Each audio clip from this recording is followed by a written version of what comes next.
Oh my god, and he leveled up. Oh lord. Oh, that's so brutal. Oh. Too bad he killed the Azir and we didn't get to see leveled up Azir. Hey everyone, Raptor Spank here, and today we have the first on the grind of the brand new season. And this is the show where I cover a deck I'm playing in ranked, so we'll break down the deck, talk about some flex spots and some basic mulligans, and then we'll put it through some ranked matches and review how we did afterwards. So, what are we kicking off the season with? Well, I just couldn't resist. It had to be what I'm calling Sandphemerals, also known as Azir Hecarim Ephemeral Aggro. For people who are new to the show or new to me, I've mentioned in a number of videos that the very first deck I mained in Legends of Runeterra way back in Season 1 was Ephemeral Aggro, which was an old Azir Hecarim deck. And it basically just played really synergistic, fast aggro, but it did get stopped a lot by blockers and things like that and fell off into the meta. And eventually I discovered Elusives, which was straight broken, and I never looked back. And now we kind of saw Ephemerals come back last season with Lucian Hecarim, but that deck was very different from the Ephemeral Aggro of old. That was much more comboistic and kind of really a Grand Plaza deck that had Ephemerals because you could get a lot of them for cheap, which was great with Plaza, but it wasn't really an ephemeral deck. It kind of was, kind of wasn't. Not quite as much, whereas this deck is definitely an ephemeral deck. We're playing a lot of really cheap things, really powerful things, really fast. Just try to run our opponent down. If we're slamming a Hecarim, it's probably already leveled up or about to level up in a single attack. So basically, that's the name of the game. We're looking to be the fastest deck. We have a number of things that kind of make us better in the late game than you would see of previous ephemeral aggro decks.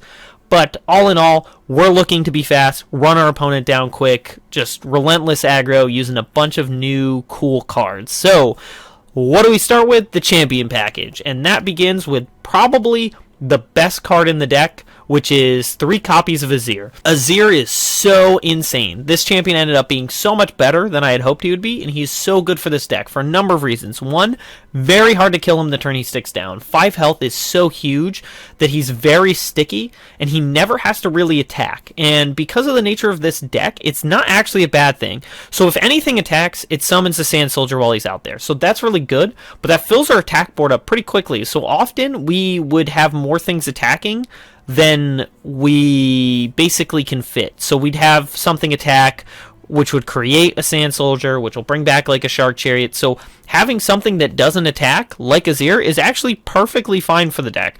That's actually not a disadvantage. And there's a number of other things we can get away with from a similar standpoint because of that as well.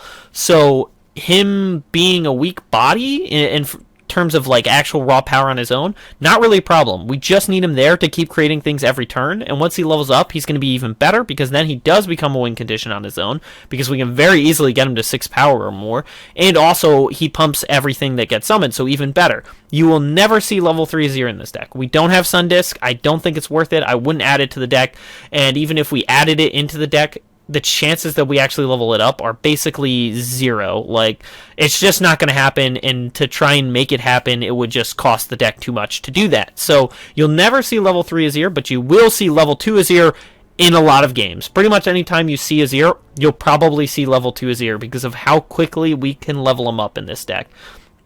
And he's going to be really good when we do level him up. So that's really, really strong. But just in general, he's there to just be a unit on the board where everything else attacks. And he just sits there generating value every turn and rarely attacking himself. Which is good because you don't want him to die. And it's very hard to kill him. He requires very expensive removal because of that 5 health. So that just makes him really, really good. And his champion spell, we already have 3 copies of it in the deck already. So having extra copies once you've played him, phenomenal. But I'll cover that more when we get to the spell package. Then we have 3 copies of Hecarim, which is one of the best, if not the straight up best finisher in the deck. Hecarim is just nuts.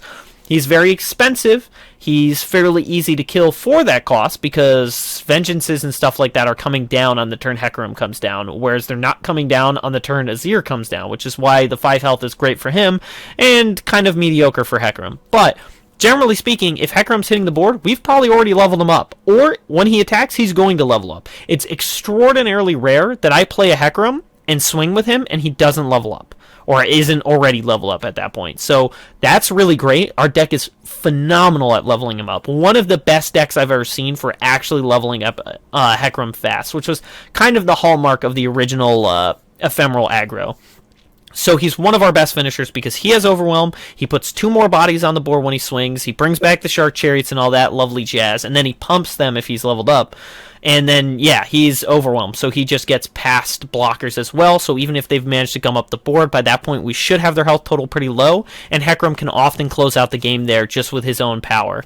So he's just the penultimate finisher, and the champion spell's not terrible. We're not going to use it often, but there's going to be some games where getting those 2 bodies on the board for fairly cheap is pretty good. So even his champion spell's fine, but just in general, one of the best finishers in the deck, if not the straight best finisher. Now let's talk about the follower package. First up, 2 copies of Ravenous Butcher. This is just here for value and for one of the most powerful turn 2s we can have. Generally speaking, we want to be on the attack turn 1 and 3. That's just going to be so crazy good for us. But there is a certain hand that can just do ludicrous amounts of damage on turn 2 because this card really enables it. So 2 copies of it is great. We don't have a ton of Last Breath followers, which is why I don't run 3. I think it's a little hard to get value out of him at times, so generally speaking, I think he's really strong, but we do only have 2 of them because it can be hard to play him at certain points in the game. Then we have 3 copies of Bark Beast, one of, if not the best 1-drops in the deck, because it becomes a 3/3 very easily. Ephemerals is great with Bark Beast because you can swing with the Ephemeral first, then Bark Beast, and you know the Ephemeral is going to deal damage and then die, and even if they block it, it's still going to deal damage and then die, and then it's going to trigger the Bark Beast, level him up, quote-unquote, make him a 3/3, so he's going to survive most attacks at that point, or trade with some really big things, so really, really powerful. Also, key piece in the 10 damage turn 2 attack, so really strong for that as well, just a great utility value 1-drop creature for our deck.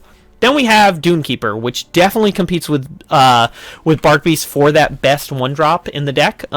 Big thing here is that this is our most damage on turn 1, because it's going to do 4 to 5 points of damage depending on whether we have a Ravenous Butcher, because you can use Ravenous Butcher, sack the Sand Soldier, swing for 5 on turn 1, or you just play this, and that's 4 damage if they have no blockers. 2 from the Dunekeeper, and then another 2 from the Sand Soldier, 1 for hitting, then 1 for its effect. So just really powerful.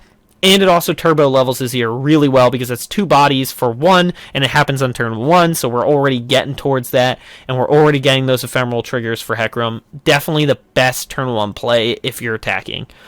Then we have 3 copies of Cursekeeper. Another great just value utility creature here, but this is the final piece of our 10 damage turn 2. It's probably you've seen this before, but you go Bark Beast into Cursekeeper into Ravenous Butcher, sacking the Cursekeeper. Now you have a 3/3, a 3/2, and a 4/3. That's 10 damage on turn 2. One of our best ways to deal with mid-range. That's why it's here. There's a bunch of other utility we can get out of this, but the important thing is, as we mentioned with Azir, he summons Sand Soldiers whenever anything attacks. Cursekeeper is a very safe attacker, so we're not putting our bigger or better units at risk.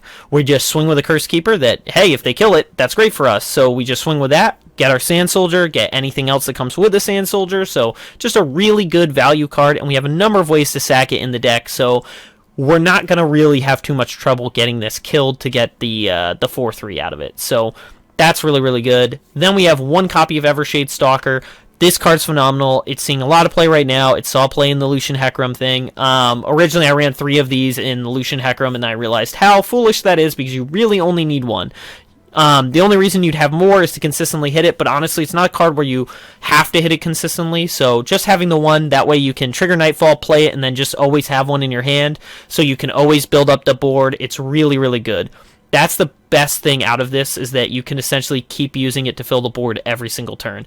And then because it's fearsome, it can be a really great finisher, especially if you have something else to force your opponent's fearsome blockers away from it. And then you can do a ton of damage, particularly when you have things like Azir or Soul Shepherd to buff them. They're going to do even more damage. Just a great value card all around. That's also ephemeral, so it works towards all of our win conditions. And then we have 3 copies of Shark Chariot, another one of the best cards in the deck. I know all of these cards are the best cards, but this and Azir really are on that list of best cards because Shark Chariot is the big advantage here. Playing this, you have a 3/1 that's going to keep coming back turn after turn, over and over and over and over again. And Azir is great for this because you just swing with anything. It pulls the Sand Soldier pulls the Shark Chariot, and you can just keep doing these crazy attacks that do a ton of damage and force your opponent into all these bad trades. And Shark Chariot is key in that. It's a bit costly at 2 mana, but oftentimes we're totally fine with that. We can play it on turn 2, sack it to a Ravenous Butcher, things like that. There's a lot of value we can get out of it, and just it'll do a ton of damage into the late game because it keeps coming back. Our opponent can't really deal with it. And then we have 3 copies of Soul Shepherd. Soul Shepherd was key in the original Ionia Ephemeral Aggro deck, and it's a card I've loved, but it's definitely fallen off quite a lot, and so I was really worried about putting it in the list, that I was just being a little bit too nostalgia driven, where I just really wanted to play Soul Shepherd. I'm like, but is it really a good card? It is insane in this deck. Because of that thing I mentioned with Azir, we often have more attackers, or we have more units on the board than we can have attackers, because we have so many things coming back. We have Shark Chariots coming back, we have Sand Soldiers creating off of Azir, we have all these great things that get value off swinging or get created when we attack, that we often cases do not have room for all of our units to attack. So having something like Soul Shepherd and Azir sitting on the backline, perfectly fine. We don't lose anything out of it because we still get to fill the board with attackers, and Soul Shepherd is phenomenal. You think a Sand Soldier's bad as a 1/1 that deals an extra damage when it hits the Nexus? When it becomes a 2/2, it becomes legitimately scary to your opponent, especially if you have leveled up the Azir with it to get the even more power. Now, Withering Wail won't kill it, and that's the biggest reason for running Shepherd. The biggest answer to our deck is Withering Wail, because a lot of things, Shark Chariot, Blighted Caretaker, Saplings, Curse Keeper, Bark Beast that hasn't leveled up, and most importantly, our Sand Soldiers. They all die to Withering Wail. If you have one Soul Shepherd out there, that problem is gone. They're going to have such a hard time dealing with a wide board. So this card just does so much for the deck. It's insane. I absolutely would not run less than 3. One of the best cards in the deck. And I know I've said that about all of them, but it's really like Shark Chariot, Azir, and Soul Shepherd make this deck pop in a way that nothing else really can.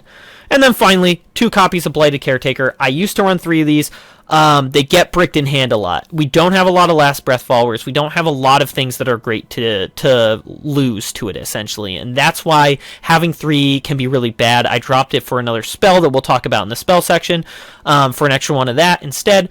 But it is still a really good card. I might even go down more than these. I might go down to 1 or something, because there are often times that's just not really a great play. But it can do some crazy powerful things. It gives us 2 challengers to pull things away. It gives us another body as well that can block in the future. And they pull back Shark Chariots, and they can attack and pull the Sand Soldier and all that without being a risk, because they're going to die anyways.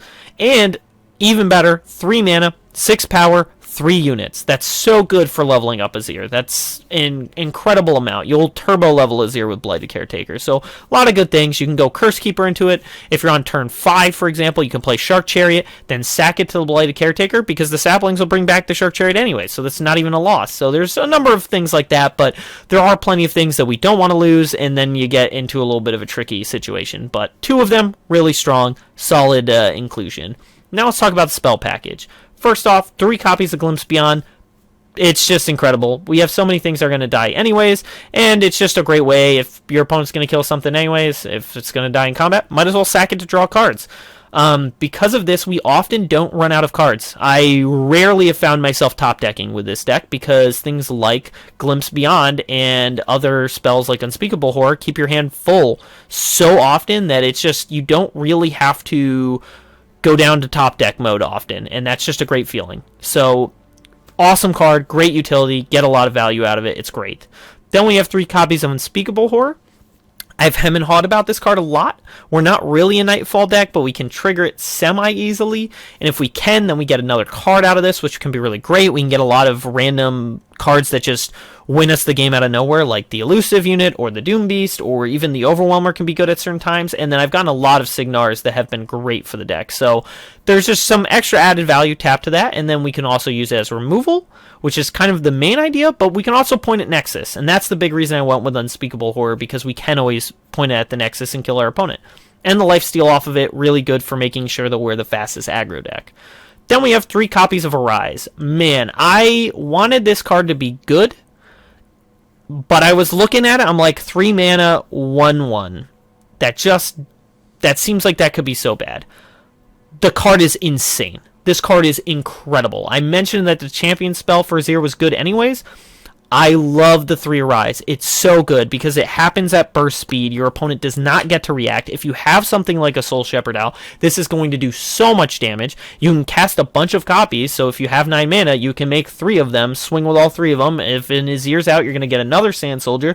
You could pull out a bunch of Shark Chariots. You can very quickly fill the board, and again, it happens at burst speed, so your opponent doesn't get a reaction, and that's what makes it so much better than other things like Haunted Relic, in my book. It's just so good. Open attacking is so strong in this deck that I really wouldn't consider doing anything other than Arise. Card is absolutely nuts. And then we have the thing that I dropped a Blighted Caretaker for an extra copy of. Rite of Negation, 2 copies of it.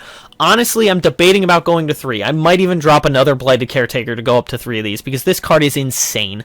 I was really worried about the cost of it, but I was like, it's a 4-mana deny. There's going to be matchups where that's really good for an answering, like, casting Harrowing, leaving right up, so if they Ruination, you can counter it.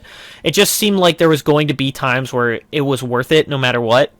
Man, it really outperformed my expectations. Started with 1 copy, went up to 2. Now I'm talking about going up to 3 potentially. We can often sack a unit. That's the crazy part. I always thought that wasn't going to really work because I always remember Crumble. It's like you just set yourself up for a horrible 2-for-1, but generally speaking, at the point that you're casting Rite of Negation, your opponents usually run out of mana, and you have something that you're like, well, it's going to die anyway, so I might as well sack it for right. So you can often do that, so you don't even have to lose the mana gem. And again, it's just really there, so you can go Harrowing with right up. So in the control matchup, if they have the Ruination, it won't matter because you cast Harrowing, you sack a mana gem because who cares? You're going to get it back anyways at the next turn, so you might as well just throw it away, counter the spell, swing with the board, they're dead. It's there for all of those matchups where it's just going to blow your opponent out of the water. And then finally, 3 copies of the Harrowing. One of the best ephemeral closers. It really vies with Hecarim as our best finisher because we can get so much value out of this, especially if we've had a Hecarim die before or an Azir or something like that. Getting a Harrowing with all those things coming back can be devastating for our opponent, and often they won't be able to keep up with that board, and so we'll be able to force enough damage through to kill them with that. So, Harrowing, great finisher, running all 3 copies of it. I haven't really wanted to go down too many copies, if at all. So, really strong card, definitely great. So, how about the flex spots? Number of things we can see. I've run into the mirror matchup at least once, and I saw some cards that I liked their inclusion that I didn't necessarily include in mine. One of those is Emperor's Dais. I really go up and down on this card. It's just we have so many 2-drops as is, and stuff like that that's not going to build board presence on its own is risky business. It's fairly safe. It's going to keep generating stuff every turn, so that is really, really strong. And as I mentioned, we usually have more units getting summoned than we have room on the board, so it's not a huge loss, but it just seems very slow to me. I want most of my stuff to be doing things right then and there, so I prefer not to run it. I could definitely see running it. I'm not really sure what you cut at that point. Maybe the Curse Keepers, and you just kind of go down some of those sack engines. But then also Desert's Wrath. I saw someone use that once. Actually pretty impressive. It makes your Sand Soldiers a lot better for the long run. Really, really good. It summons 2 of them right then and there at 4 mana. It's very easy to cast. So yeah, it's a pretty strong card you could include as well. And then another big one, Atrocity. I lost to the mirror match because they had Atrocity and I did not. I still don't think I'd include it. We don't necessarily have a lot of really great things for Atrocity, and most of the things that we do are susceptible to fairly easy removal.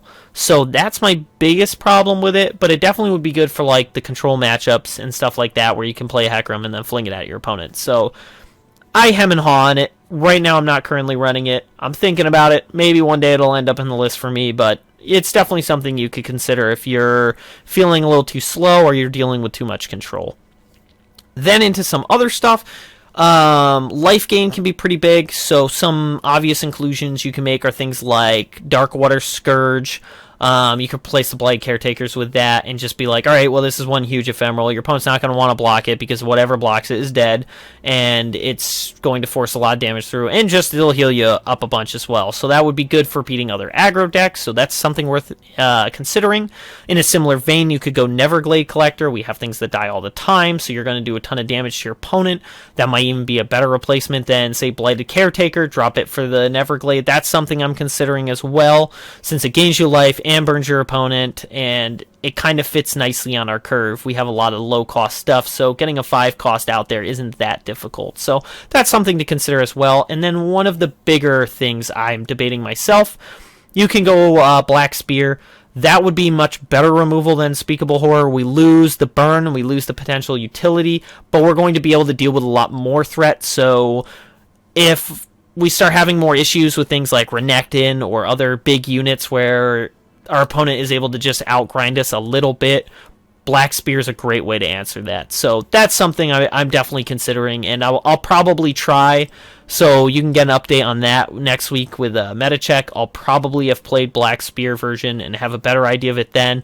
But I do like the burn of Unspeakable Horror as well as the utility. So it's a real debate with me. So basic mulligans. Generally speaking, you're going to want to look to be as aggressive as possible. If you're attacking on turn 2, Bark Beast, Ravenous Butcher, and Curse Keeper is the best keep you could ever have. Pretty much any matchup. In fact, I'd probably go far enough to say any matchup. That's what you want to go with.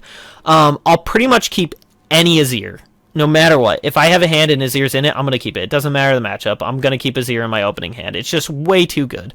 I will pretty much mulligan every Hecarim. Hecarim is just so much better as a top deck card. Same goes for Harrowing.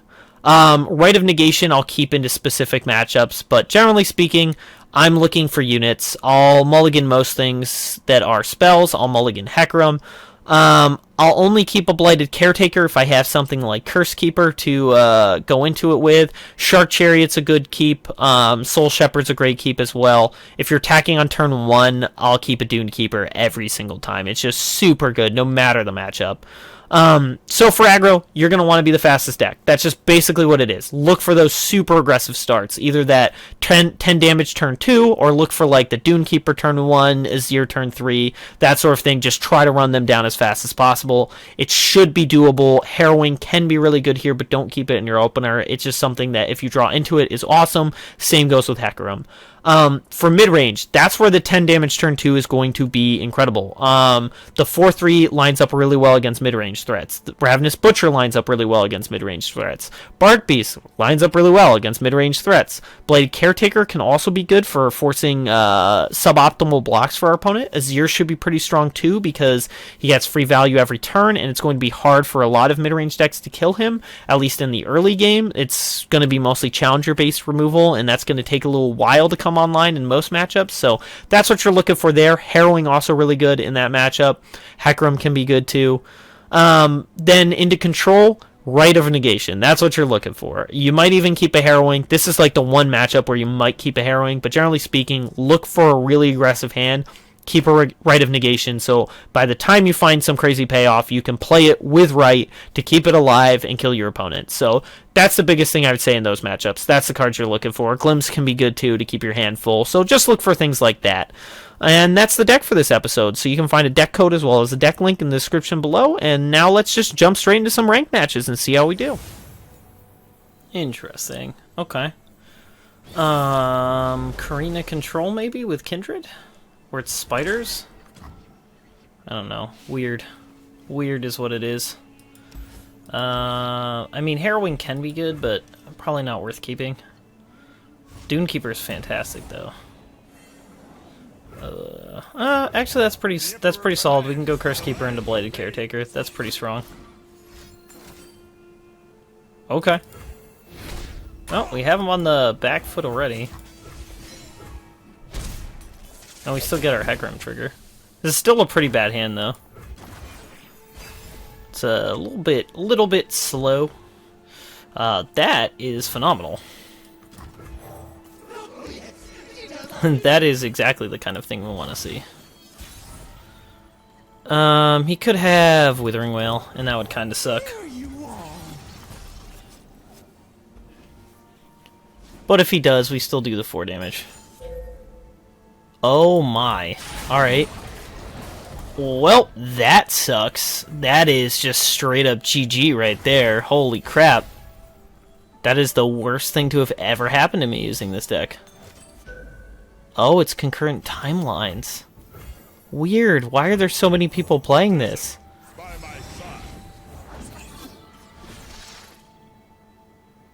Interesting. That's actually pretty neat.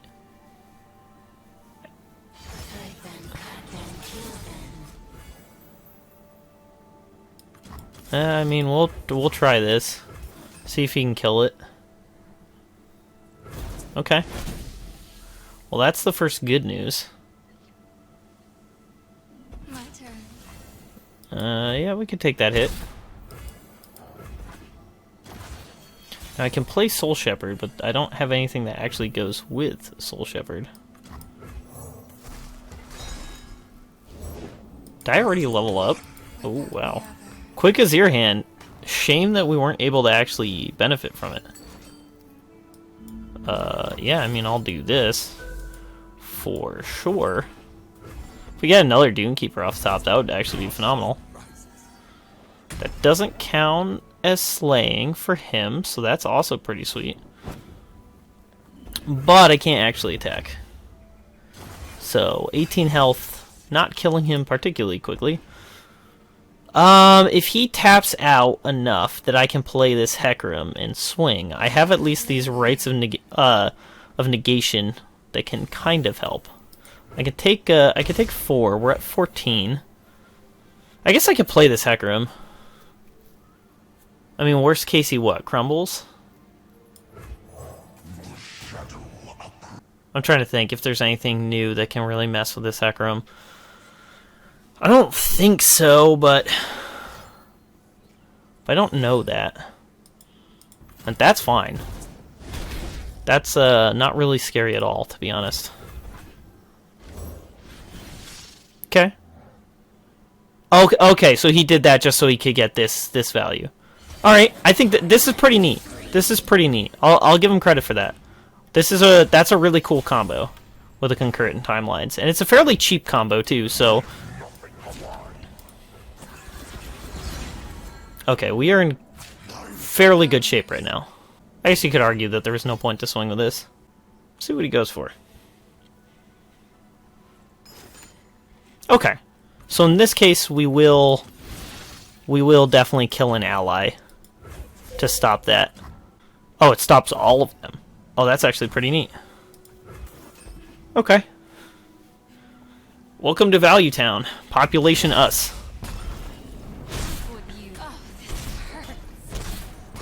Is that going to be there the rest of the game? Okay. Does death follow me or peace?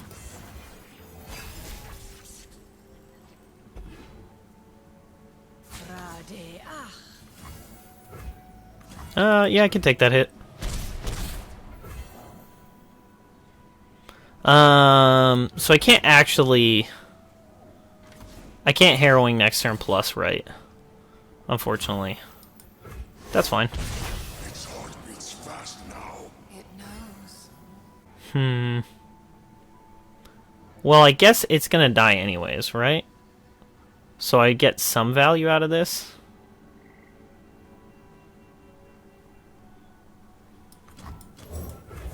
Everyone's a garden.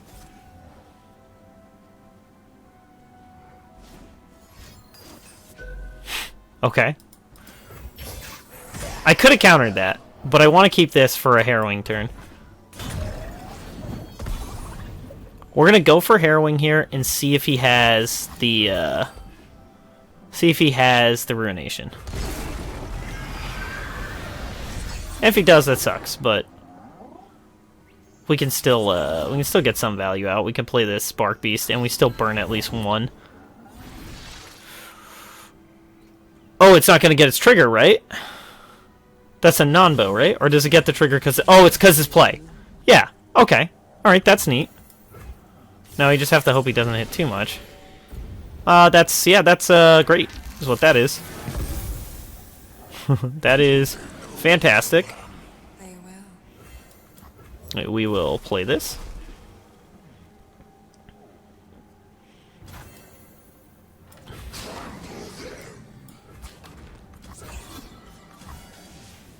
Alright, yeah, perfect. Big swings.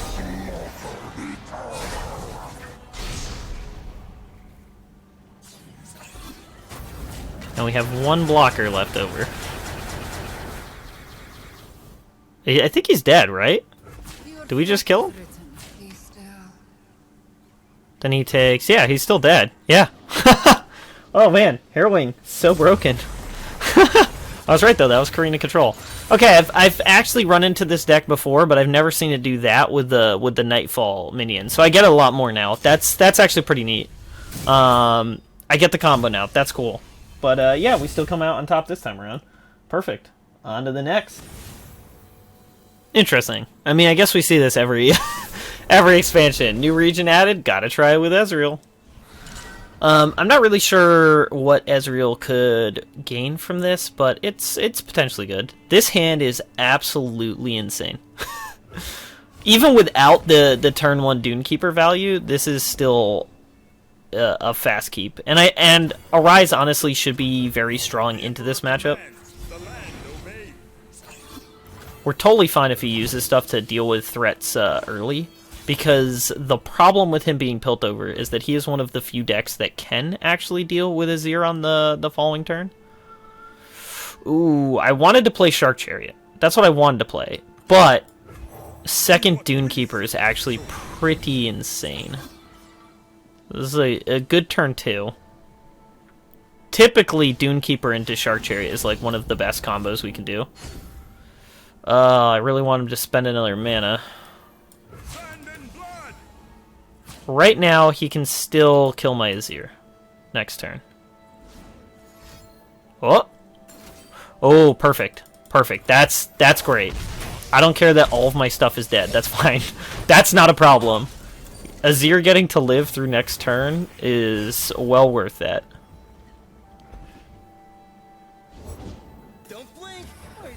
And he can't actually get the Azir Mystic Shot. The question is whether we play Shark Chariot next turn. Oh wait, yeah, absolutely. He can't kill Azir.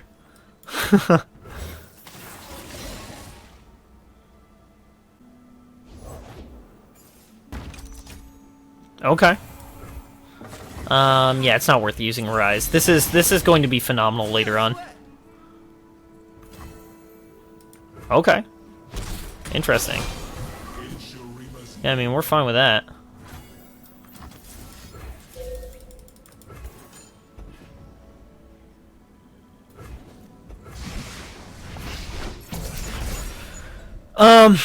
We're probably willing to lose this horror just to kill this Ezreal and prevent him from hitting. One shot, all skill. We don't really want him getting more Mystic Shots, and since he is mono Ezreal, killing Ezreals is pretty good.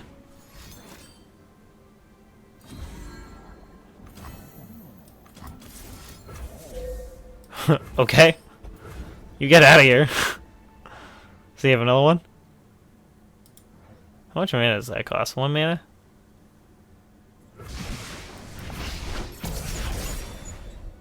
Okay. Well, that worked. A little surprising that worked, to be honest. Okay, so we're gonna have 6 plus 2. Okay, yeah. That's fine. Oh wait, I should have glimpsed him in response. That was my mistake. What would I rather do? I probably want to play one of these next turn. Possibly even both of them. But if I'm playing both of them, then I probably can't get Nightfall on both. So then which one do I care more about? Invoke is very powerful. Probably more powerful than +2 power.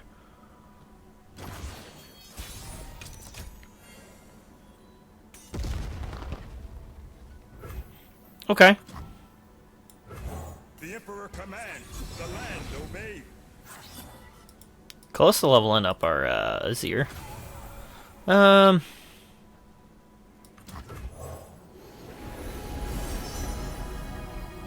Yeah, Immortal Fire should be pretty powerful. And our Azir's leveled up now, so that's pretty cool. Well, he let us attack and get the Shark Chariot back, so if he had a way to kill this, he probably should have done it already. And we get to Glimpse Beyond if he does have a kill spell. Depending on what he has. Okay. Okay. So then we will Glimpse one of these. Get him one less Ezreal trigger, so he only gets 2 more, up to 4. I think, if we counted that right. Oh.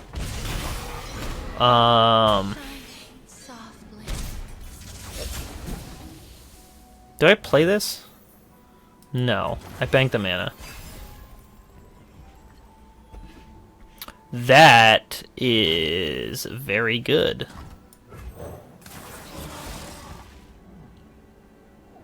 Okay, Piltover Shurima. So, board wipes, not very common. Because I can play the Immortal Fire, and then if he plays Ezreal, it doesn't really do much. Or I can Harrowing, and that's probably a problem for him.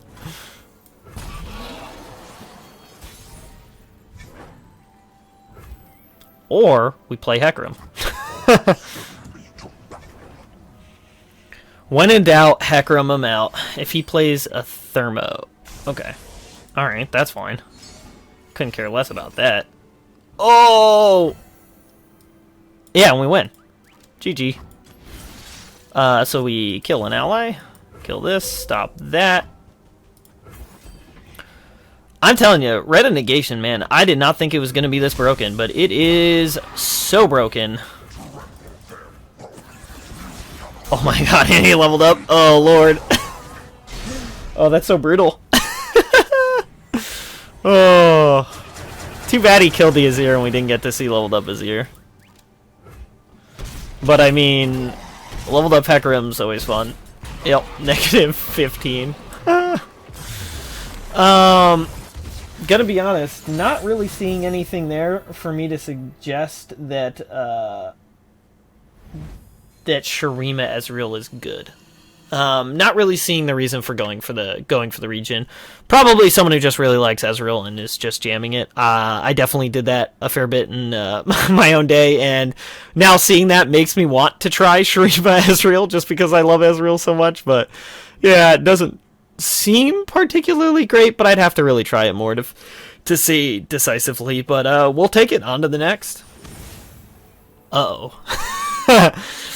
Ooh, yikes. This is one of the matchups I expect to be the worst. And we're attacking on turn. Ooh, wait a minute. Wait a minute. Hold on. Never mind. This is a very good hand. Alright, this is the stone cold nuts that we could have in this specific matchup. Okay, that less so. Obviously, this does nothing with our hand currently. Okay, well, he could have the turn 2 Brightsteel Protector, and then things really suck for us. That would be very, very bad for us if he goes Brightsteel Protector turn 2. Especially if he curves it into Fiora, because Fiora is really that is the thing we are no es bueno on. Oh, boo!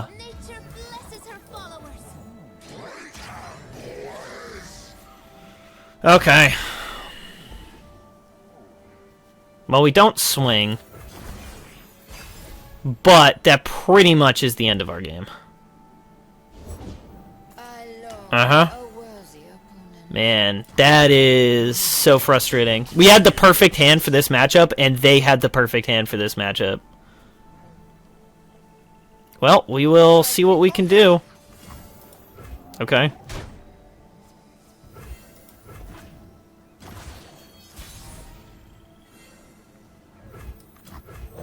Does death follow me, or peace?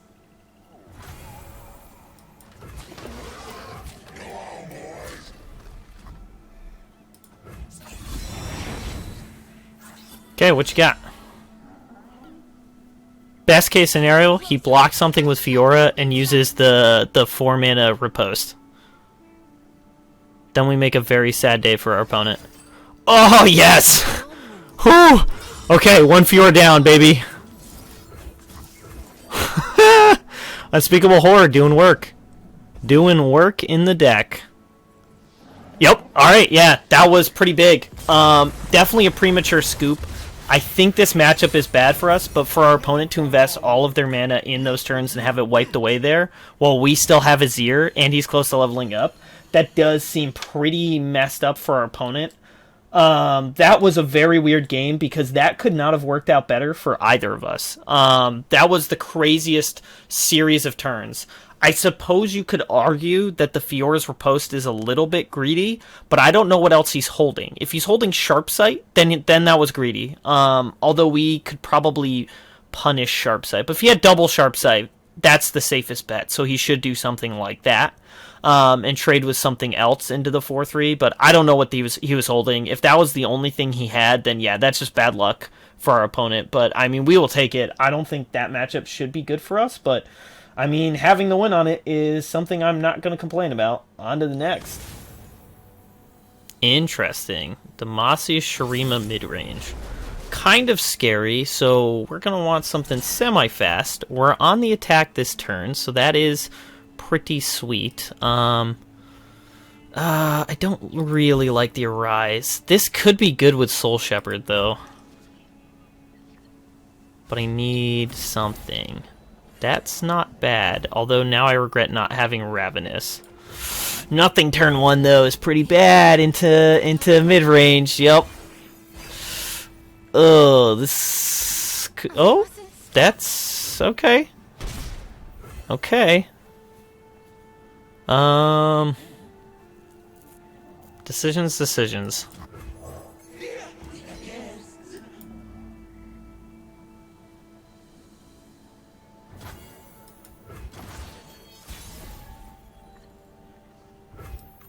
Okay, we're gonna go with Azir first. It only awaited my return. Let's see what he's got. I have been sent by the king himself. First time I challenge an enemy, give me barrier this round. Okay. Alright.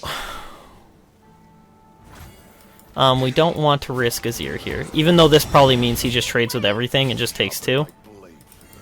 That's still okay for us. We do have Harrowing as a late game payoff, so we're just kind of counting on that to do work for us. And this Azir is pretty close. Soul Shepherd, Unspeakable Horror? The problem is we have these 2 Blighted Caretakers and not many ways to get them out. What did he just do? Oh, he Tatter Bannered and then did that. Okay. I'm ready enough. Oh, that's a thing that it does? Oh. Oh, had I known that, I would have been smarter. There you are. Didn't realize I was playing into that hard. Let's see what he does. If we're lucky, we can get this off. Oh, things are looking very bad for us right now. Hang on. Okay, so we're gonna go this.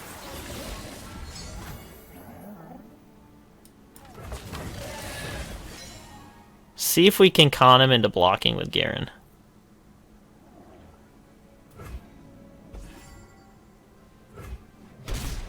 Apparently not.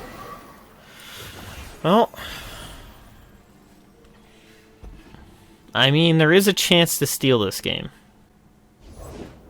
I must reach the king. Not looking good for us, though.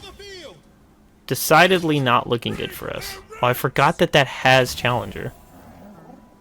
That is very busted.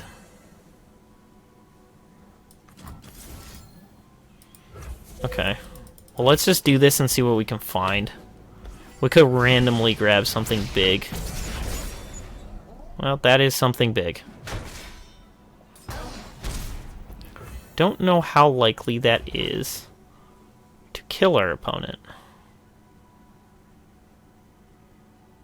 If he has Rally, I think we're just dead, right?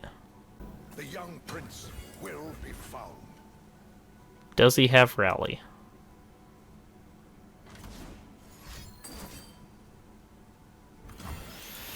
Oh, I forgot how stupid the new Demacia stuff is. It is very dumb.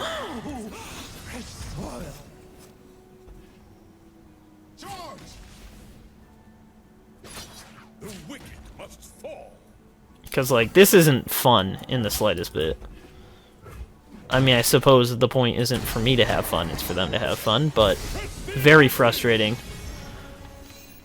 I don't know why Rally was such a problematic ability, and they decided we should have more Rally. But apparently it is what they thought. Yeah, not great. Cavalry, to the field. Okay, that is convenient. That's about as good a thing as we could have hoped for. But I mean, this still only does 8 damage, which is not really good. My king, I have failed you. Gather yourself, child, and speak. Okay. To me.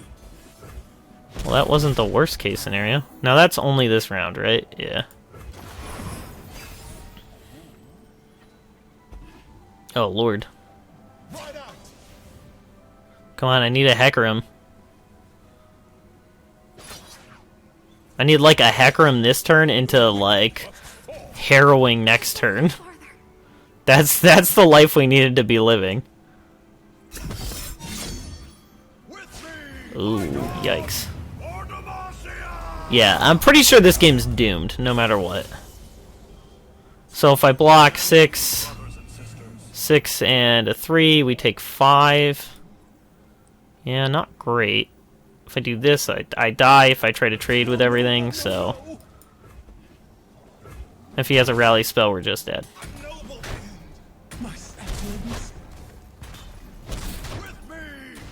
Okay, so how can we live? That's the better question.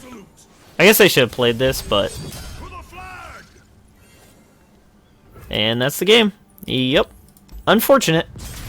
Opponent had a really great start, and we had a pretty terrible start.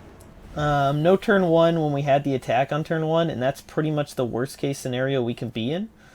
But yeah, no, printing more rally effects for Demacia at a cheap cost that come with value is definitely up there on some of the worst design choices you can make, but I don't expect that deck to be that good, but we'll see. We'll see. It got us this time around. On to the next.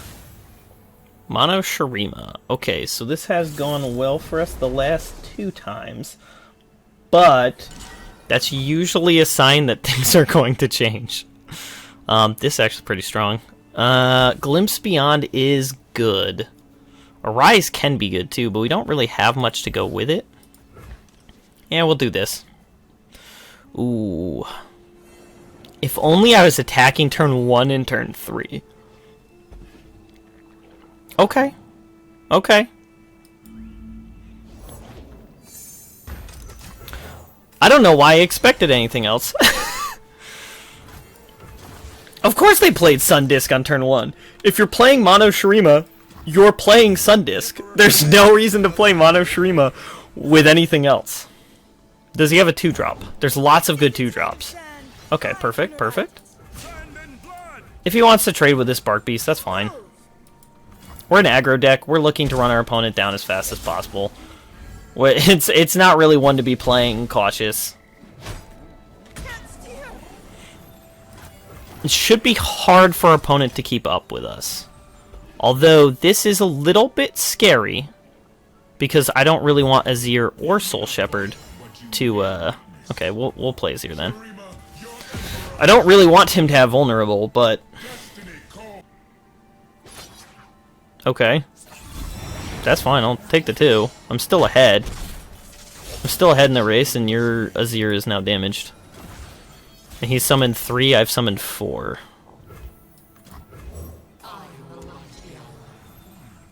That's pretty good. Okay, so he drew something. It could be Renekton. And if it's Renekton, it's scary. But I think that it can potentially be... I think it can potentially be Azir. And if it's that case, then we're in great shape. Because Arise is not going to be as good for our opponent as it's going to be for me. Wow, is he really going to do that? That's nuts. You're getting my Azir closer to leveling up too, bud. He is close to killing my Azir, though. This almost kills him. And if he does play Renekton, we're kind of in rough shape, but we do have the double Hecarims. Ooh, I like that. I like that a lot. I could play this plus bank the mana, then play Hecarim. Oh, he's gonna kill Azir that way? That sucks. That sucks. We are very, very close to leveling up as well. Yeah, I think I'd rather take the damage. Or block than take the damage. Maybe it'd be better off putting that in front, but I feel like this is the safer bet.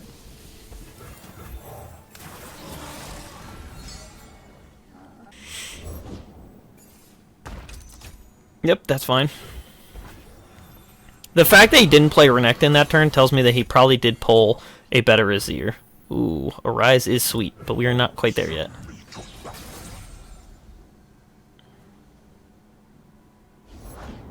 And I thought there was something good to see. What's the Grumpy Rock Bear again? It's a 5/4? Okay. So let's see. I can have 1, 2, 3 attacks. 3 attacks, which gets it to 5.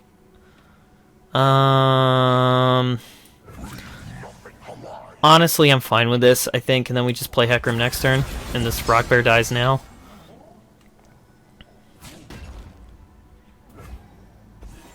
Can't spoil our moment.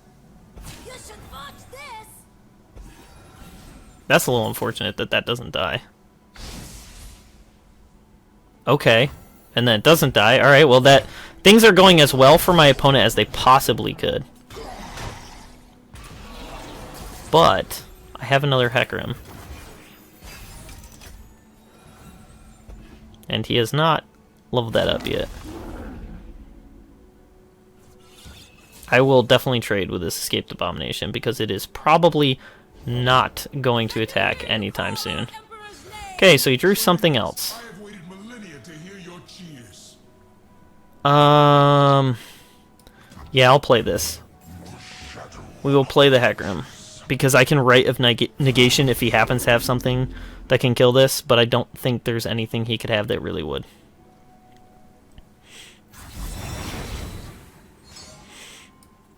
Alright, block here, take the 1 hit. He has one less blocker.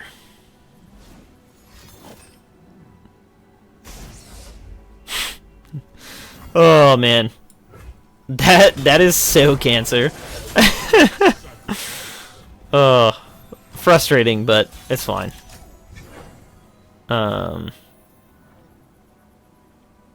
Okay. I think we're gonna go for Evershade Stalker here.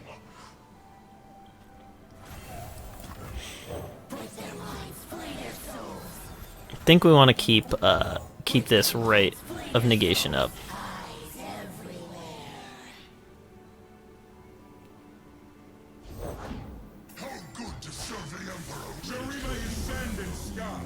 Okay. Azir levels up. Takes the clock down. If he can level up Renekton, he's golden. Okay, and we get our Shark Chariots back, which is very good. Hecarim levels up. These first things are super buff.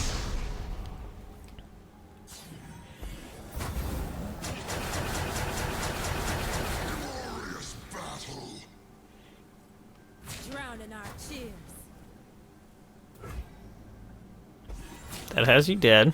Can't spoil our moment. Ah, I see you. Nope, that has him live.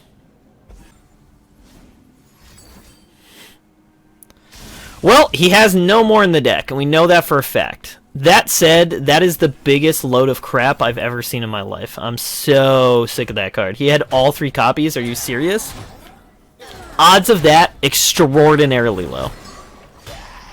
Well, we are in pretty bad shape right now. Because he's about to ascend and get the Emperor's deck. Which is about as bad an occasion as could be thought of. Oh, never mind. He's going to ascend right now. And then we're going to, like, straight up die? Is that what that is?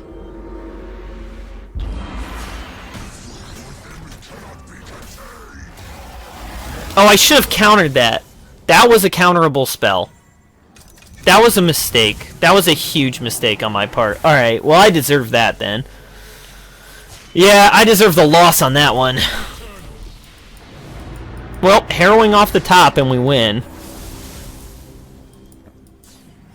Not particularly likely. Actually, we're just dead right now because we screwed that up, right?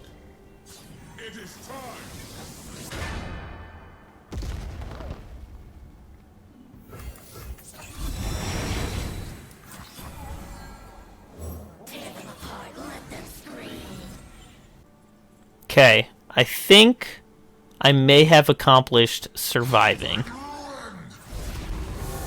Wait, maybe not. Hang on. Oh wait, I can't block. We're dead regardless. Yep, GG, because we screwed up. I could have stopped that and I didn't. That was all on me. Well, we lost to mono Shurima, but that's because of us being bad, not the deck being good. Alright, so how did Sandphemerals do in our matches? Well, obviously, in the record match, we went 3-2. This is a tale of two stories with this deck, man. I let myself get just a little bit too tilted and made some pretty big mistakes in those last two games that kind of cost me everything. Mono Shurima, I think, was very winnable if I'd been smart and just cast right. And so those two were the start of a stretch of going 1-6. I lost 6 out of 7 games starting with those two, which kind of sucked considering that by the end of that third win, I was 7 wins in a row with the deck. It is pretty solid at times, but let myself get a little too tilted, and that definitely hurt the win rate on the deck. That said, it's still 12-7, which is a 63% win rate, so pretty solid for playing poorly. But just in general, deck is pretty sweet. So 1-1, lost 1, then 1-7, then lost 6 of the next 7, then won 3 in a row. Let's talk about notable matchups. So, Concurrent. I won most games against that. I lost to the Garen Jarvan mid-range. I think that's a little bit to be expected and a little bit luck of the draw.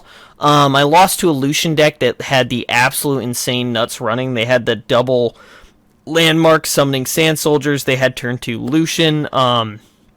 Then they had a scout unit on turn 5, so they were able to get 3 attacks that turn. Because the first attack leveled up Lucian, the second attack triggered Lucian, I think. Oh no, it didn't trigger Lucian, they cast Rally afterwards. So they got 3 attacks on turn 5. So that was really bad, and then they got they kept their scout unit alive and rallied off of Lucian, so scout unit attack, got a bunch of things, then attacked again with something that they had. I forget, I think they played maybe Dune Keeper and then swung with it again. And we just didn't have enough blockers for that. So that was just kind of, they got lucky, and also a little bit us getting punished for lack of removal. So maybe that's something that I would say is worth considering, is maybe going up removal. Although admittedly, I started having some pretty bad games, like just really unlucky games where we had a really bad hands, a lot of 2-drops but no 1-drops, stuff like that. It just kind of a weird night in that respect. So definitely odd.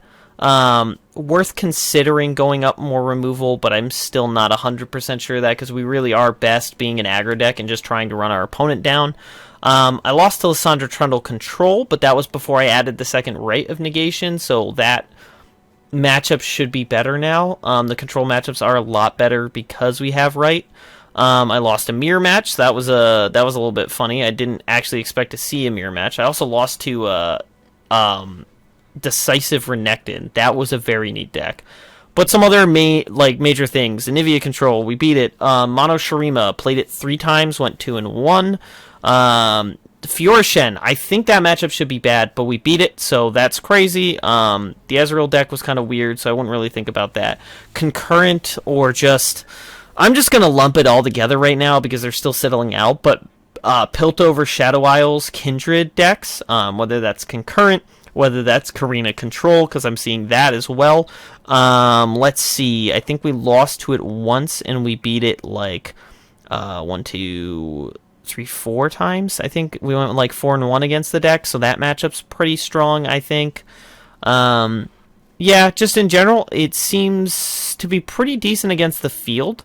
Bad matchups seem to be mid-range decks, I would say, which is pretty expected. That's usually the worst matchup for an aggro deck. So yeah, I definitely think it holds its own. It's really interesting. It's definitely fun. I was hoping Azir would be fun, and he is definitely proving to be that.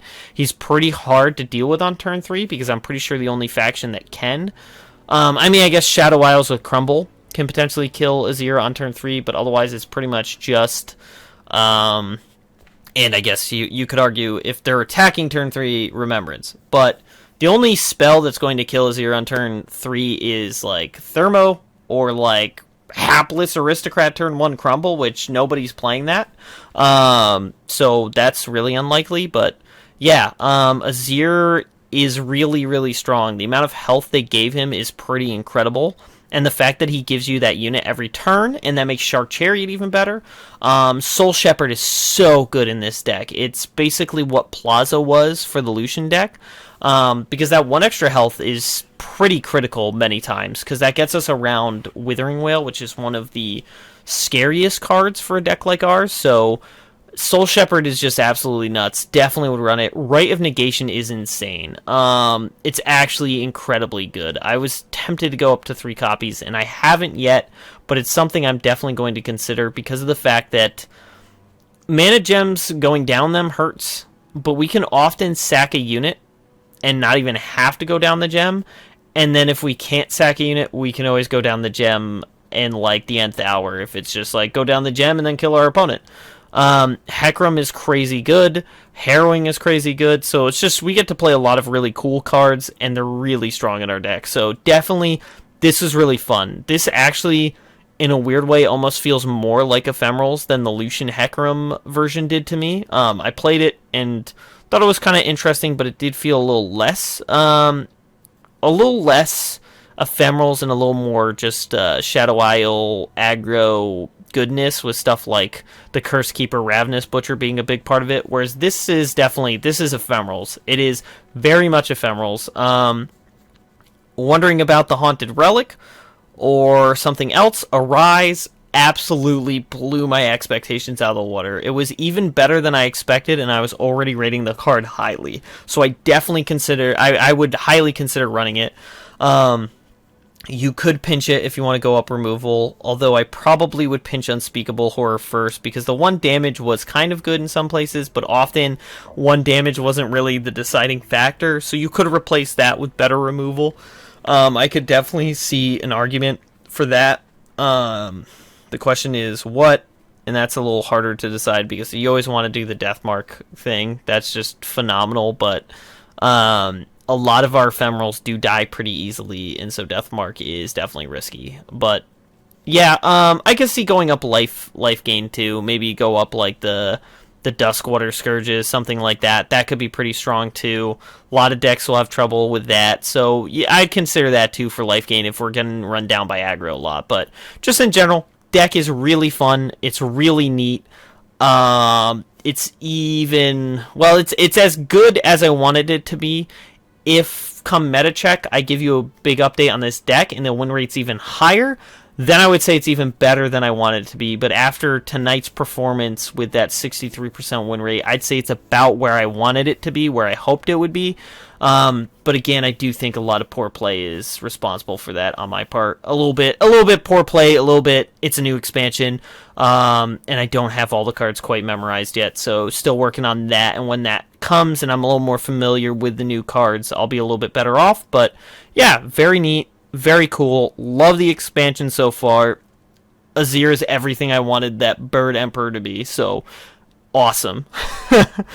So, thanks for watching the video. If you liked the video, leave a like, comment below, and subscribe for more videos just like it.